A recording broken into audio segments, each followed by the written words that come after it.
Aucun bus ne passe devant le lycée. À la place, un défilé de voitures et de motos, des parents ou des taxis venant de Mamoudzou ou de Congo. Je commence à prendre les taxis motos ou les voitures des collègues de ma mère. Pour venir, c'est difficile, il faut attendre le bon moment et tout. Et c'est un peu stressant, on va dire.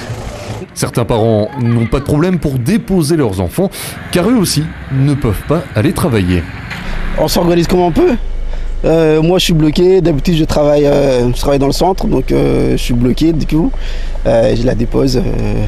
Une situation compliquée aussi pour les professeurs présents, comme cette enseignante en art appliqué, difficile de faire cours avec moins de la moitié des élèves. Il va falloir rattraper tous les autres quand même quand ils reviendront. Au point de vue notes, pour les conseils, on doit avoir des notes.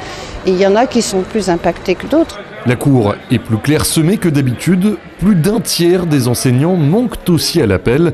Alors pour assurer les cours, il faut miser sur le télétravail et la solidarité entre les lycées. Les professeurs qui habitent le Nord pourront aller travailler au lycée du Nord en prenant en charge nos élèves, mais à partir du lycée du Nord. Ils peuvent préparer des documents qu'ils envoient ici par Internet, que nous allons distribuer aux élèves.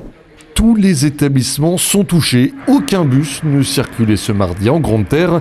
Une situation qui se détériore depuis une semaine, notamment à cause des conséquences indirectes de ces barrages.